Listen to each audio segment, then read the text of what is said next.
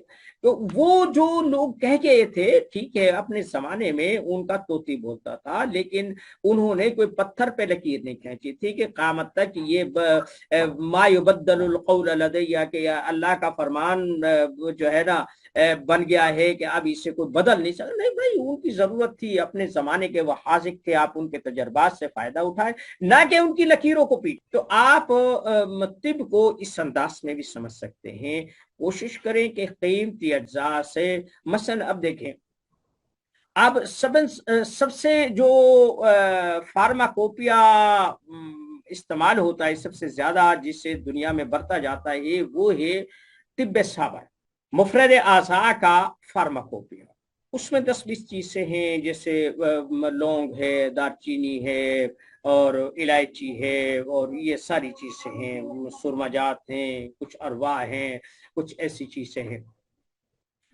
اب دیکھیں اس اگر اس فارماکوپیا وہ اب بھی یہ اتنا گراں نہیں ہے، لیکن پھر بھی کبھی کہیں زعفران آتی ہے، کہیں 7 اجوین آتا ہے، 7 پودینہ ہے، الائچی ہے، کالی مرچ ہے، اور اسی جلوتری ہے، اور یہ چیزیں اب یہ اس وقت یہ عام ملتی تھی۔ اب جلوتری کا آپ ریٹ لگا کر دیکھ لیں، اور اس کا کالی مرچ کا آپ ریٹ پوچھ کر دیکھ لیں، اور اس کے بعد آپ الائچی کا 12-12 ہزار روپے کلو تک جو ہے نا اچھی وہ پہنچ چکی ہے۔ اب یہ تو کستوری کے بھاؤ ہو گئی ہے۔ یہ انہوں نے جب یہ تجویز کی تھی تو اس وقت یہ عام ملتی تھی، گھروں میں، دکانوں میں، چھوٹی سی دکان پر جسے ہم گاؤں میں ہٹی کہتے تھے اس پر دستیاب ہوتی تھی، عام گھروں میں یہ ملتی تھی۔ لیکن اب یہ گراں چیزوں میں شمار ہونے لگی ہے۔ تو اب بہتر یہ ہے کہ آپ نعم البدل کے طور پر ایسی چیزیں لائیں جو اس وقت عام دستیاب ہیں، کم قیمت ہیں، اور ہر آدمی ان سے مستفید ہو سکتا ہے۔ مجھے ایک اپنا واقعہ یاد آ رہا ہے کہ میں یہاں ایک قریب گاؤں ہے ہمارا، ایک عزیز فوت ہوا، اس کے جنازے میں کچھ وقت تھا، ہم قبرستان میں بیٹھے تھے۔ تو قبرستان میں وہاں عمومی طور پر یہ جو ہے نا شور کلر تھا، وہاں پر کچھ جڑی بوٹیاں اگی ہوئی تھی۔ ایک ایسی تھی کہ وہ جڑی بوٹی عجیب سا اس کا وہ تھا، اس کو میں نے جو ہے نا پہلے میں نے مسلا، پھر ہلکا سا چکھا، پھر اور تھوڑا سا چکھا۔ اس وقت مجھے پیاس بھی لگ رہی تھی اور یہ ساری چیز، پھر میں نے اس سے چبا کر دیکھا کہ اس کا ذائقہ یا اس کی کیا ہے۔ ہم عادت سے مجبور ہیں، کیا کریں بھائی، پیشہ جو ہوا، ہمارا یہ میدان عمل ہے، دیکھنا پڑتا ہے کون سی چیز ہے کون سی چیز ہے۔ اور اسی تجسس کی بنیاد پہ اللہ نے مجھے پنساری سے مستغنی کیا ہوا ہے، میں مہنگی چیز سے نہیں استعمال کرتا، بس جو چیز دستیاب ہو جائے وہی چیز سے استعمال کر لیتا ہوں۔ تو اس کے تقریباً کوئی ٹھیک 5-10 منٹ کے بعد مجھے جو ہے نا چھینکیں آنا شروع ہو گئی، الرجی، زکام، نزلہ، آنکھوں سے پانی۔ میں 2-3 دن تک اس میں مبتلا رہا۔ میں بار بار جو ہے نا سوچتا تھا کیا ہو گیا، وہ وہم بھی نہیں تھا کہ اس میں اتنی جو ہے نا اصافیت موجود ہے کہ وہ میرے پورے وجود کو ہلا ڈالے گی۔ خیر 2-3 دن کے بعد وہ نزلہ، زکام، کھانسی اور یہ رال، پتہ نہیں برا حال تھا جو شدید قسم کے فلو میں نزلہ زکام میں ہوتا ہے۔ میں 3 دن تنگ رہا، پھر اس کا کچھ توڑ کیا، پھر یعنی اللہ نے شفا دی۔ لیکن میرے علم میں یہ بات آ گئی کہ اگر کسی آدمی کو شدید قسم کی اعصابیت کی ضرورت ہے تو یہ میٹھا تیلیہ کی جگہ پر کام دے سکتا ہے۔ میٹھا تیلیہ اعصابی زہر ہے، لیکن اس میں ایسی کوئی بات نہیں تھی، صرف وہ چیز ہے، یعنی اس سے آپ قبض توڑ سکتے ہیں، بند نسل آپ کھول سکتے ہیں، اس سے جس کی چھینکیں بند ہوں وہ، یعنی ایک ایسی چیز ہے۔ تو یہ جو فارماکوپیا، اب جس سے تقریباً 60-70 سال ہونے کو آئے ہیں، اب اس میں وہ چیزیں جو عام دستیاب ہیں، کم قیمت ہیں، ان کا آلٹرنیٹ، ان کا متبادل اب ہمیں ایک ایسا فارماکوپیا ترتیب دینا چاہیے کہ جو اس سابر فارماکوپیا کے ساتھ ساتھ چلے، لوگ اسے استعمال کریں، جیسے اس کی اثر انگیزی کی پوری دنیا میں دھوم ہے۔ اگر وہ بھی اسی انداز میں ہوتا ہے تو وہ لوگ جنہیں الائچی، جلوتری اور یہ ساری چیزیں دستیاب نہیں ہوتی، زعفران دستیاب نہیں ہوتا، تو وہ اس فارماکوپیا سے کچھ اشیاء لے کر اپنی ضرورت کو پورا کر سکے۔ وما علینا الا البلاغ۔